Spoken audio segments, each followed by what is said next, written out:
हाय, आज पाऊस पण पडतोय.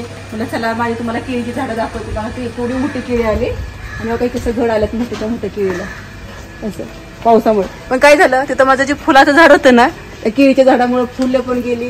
ही चेरी आहे, चेरीला पण आता फुलं नाहीत आणि आंब्याला आंबा पण गेला. तर हा जो माझा थर्माकोलचा जो बॉक्स आहे त्याने तो हाच टाकून दिलेला होता आणि मग मी तो टाकलेला घेतला आणि त्यात माती वगैरे भरली आणि आळूची दोनच हे लावले, काय कंद लावले आणि त्याच्यापासून एवढे मोठे आले. आता 4-5 दिवसापूर्वी माझ्या मैत्रिणीला मी तोडून दिली होती.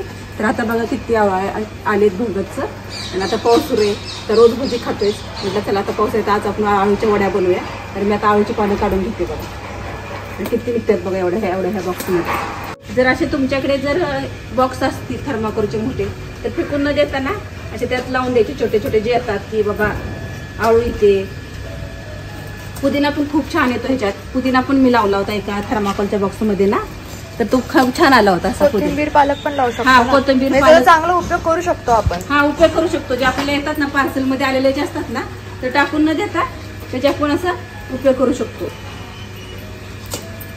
तर बघा पानं पण किती आले पर्यंत.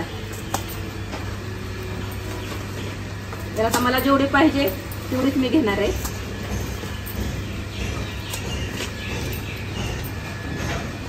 किती सुंदर आहे, हिरवीगार. हा, छान आहे ना. बघा एवढी मी पानं घेतली, तेवढी छान हिरवीगार आणि आपली घरची ऑर्गॅनिक पानं. तर ह्या काही एवढी ठेवलेत मी आणि की 4-5 दिवसांनी मला वाटलं करू की मी अजून काढून घेणार आहे पानं. कशी वाटली तुम्हाला माझी आळूची पानं? पहा. बाय.